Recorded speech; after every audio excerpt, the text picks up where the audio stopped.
You're the girl. You're the girl. You're the girl. You're the girl.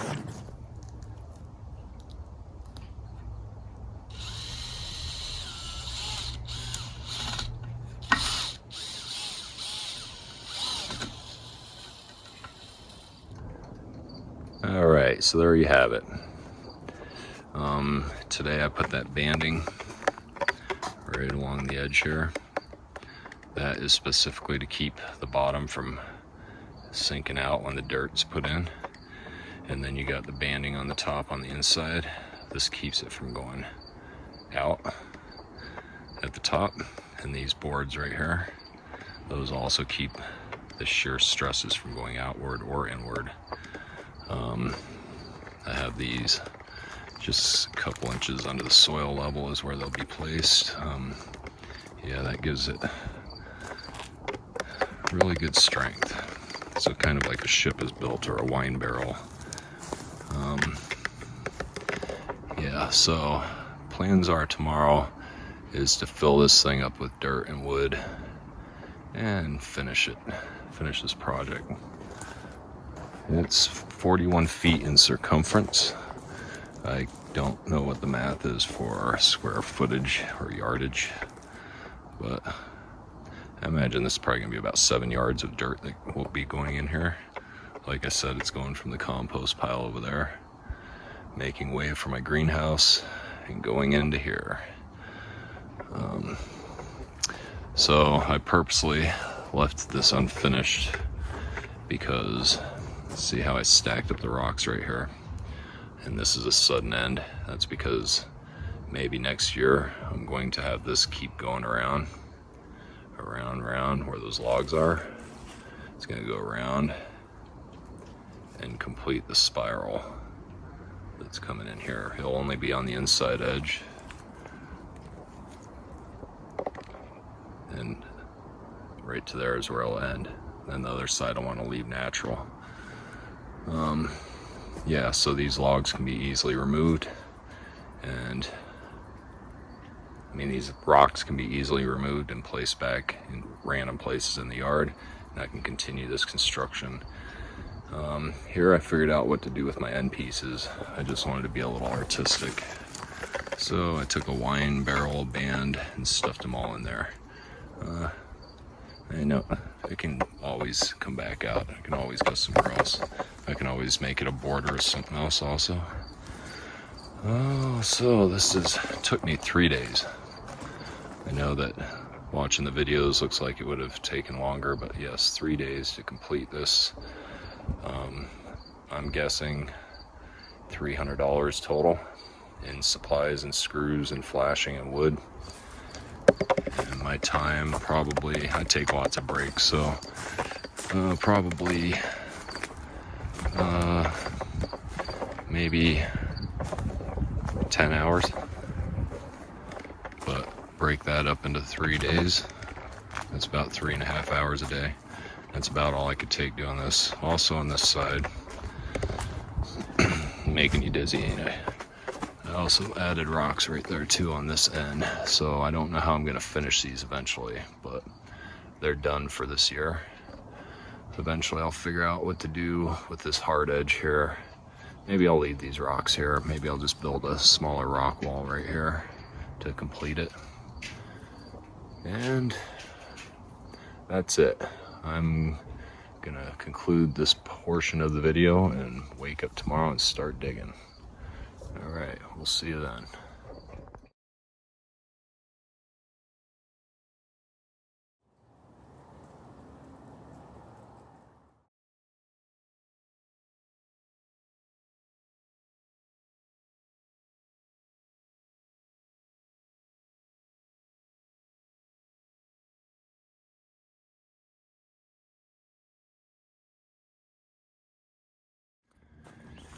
Okay, we're up early. We're doing some quiet digging. Show you what I've been doing. So, this about 1.5 feet deep.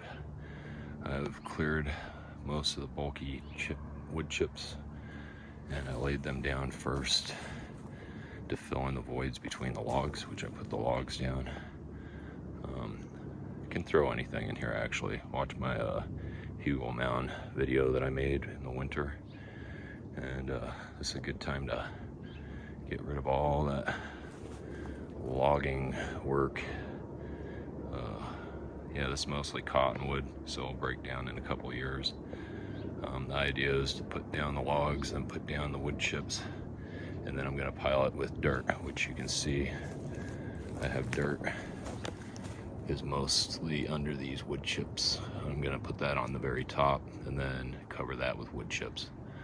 So I got quite a ways to go though. I got to go up to this stick over here. That'll be a 12-foot diameter. You know, coming down over to this log right here. And that's the space I need, so it's quite a bit of digging still left. I just began actually. All right, let me get to it. All right, I wanted to show you something. These logs have been buried for about 1.5 years, 2 years. And if you look closely, see those little hypha strands? Those are mycelium. Yeah, hypha strands, hyphae strands. And that's what starts the breakdown process of the wood. And after 1 year of being underground, you can see what else is breaking it down. It's these little worms. See? So that's where the whole breakdown process starts. You can see holes in this wood. Other things are burrowing into it. Yeah, this is what makes your soil really awesome. When this breaks down and turns to soil, it's going to give all the nutrients this tree had brought uptake from deep down in the soil, brought it up to its leaves, and provided food for this tree to grow. So all those minerals are in the wood, and when that wood breaks down, of course, you get good soil. See, you got worms, you got mycelium, worms and mycelium. Yep, just wanted to show you that. Here's the deeper we go into these Hugel mounds, you can see the older wood. See this? This is what they've been doing. They've been milling this wood into this fine stuff. Yeah, there's other different creatures that take over, like millipedes, and you can sometimes see them jumping out when you break it open.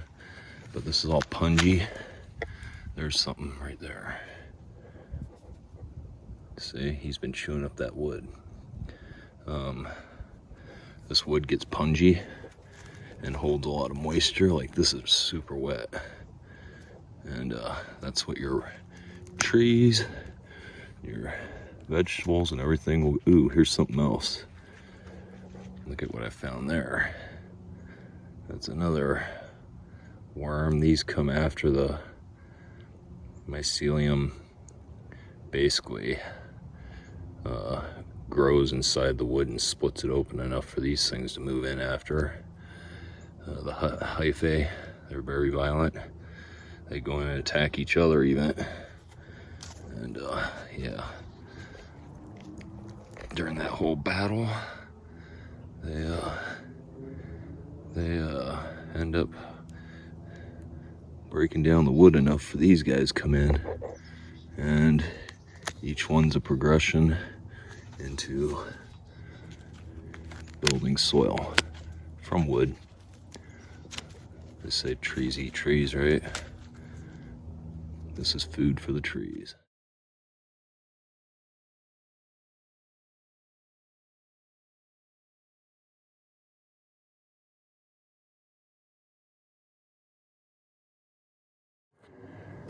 Oh, this is also a good time to make sure you're not putting weed roots into your new bed, or they will find a way of growing, and then you'll have weed problems, although it's way more controllable when it's in a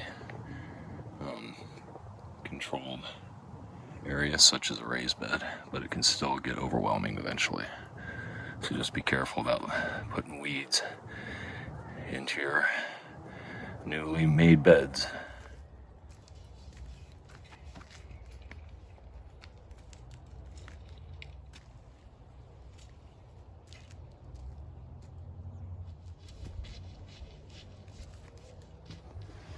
Hey there, so while I was shoveling all this dirt into the raised bed, I got a kind of brilliant idea.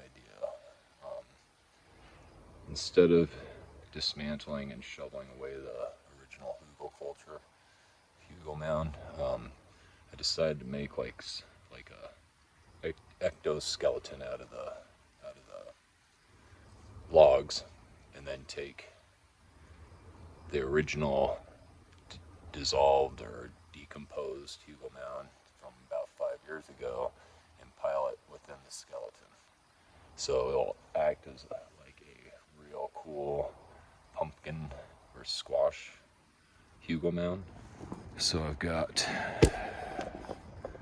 original hugel mound is down there. It's about maybe 8 inches thick, maybe 12 inches thick. And then I piled the logs that were in this hugel mound, which is no longer here, right here. It was like an ectoskeleton, right here. So it's gonna be raised. I'm gonna have this all filled in with original broken down hugel culture, soil, and debris. And these original rotting logs here will aid in water absorption. And I'm gonna fill it up, and it should look something like this when it's done, because I've already done one on this side. So there you go. So now I'm gonna have 2 of these. It's hard to tell how high they are, but they're about 4 feet high. They come to about my middle of my thigh, or top of my thigh. And yeah, so the intent is gonna be to plant into these edges and in the top. See how rich that is? That's black dirt. And so this is all going to decompose, turn to black dirt. And then perhaps in like 10 years from now, I can take all this and top dress all my other mounds with real good dirt. And so I think my wood chip days are over. I think I'm going to get enough materials for now on to cover everything. I'll no longer have to mulch with wood chips. But yeah, let me finish up this other mound, and we'll water down this bed to make sure there's no air pockets. And then I'll give you a quick tour, and then we will say we are done with this.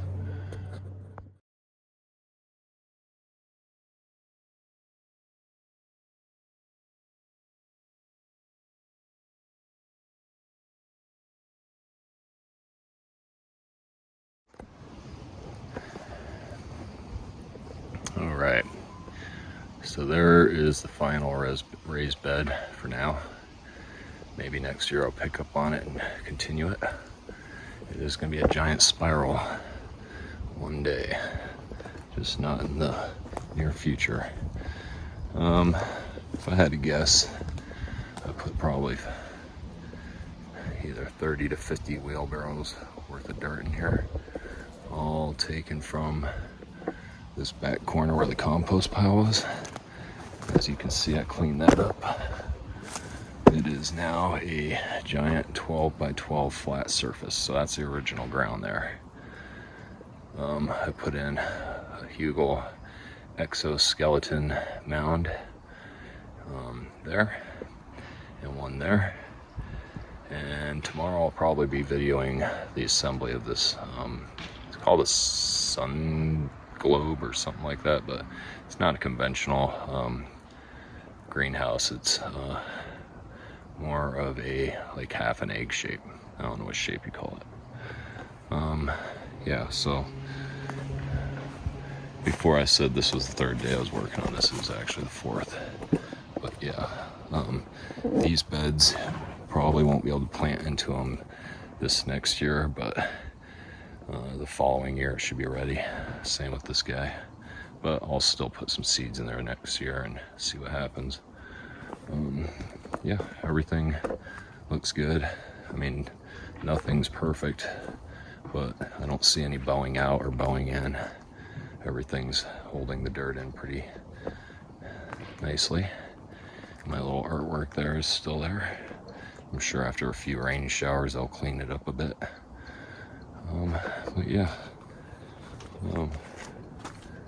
that is what it looks like.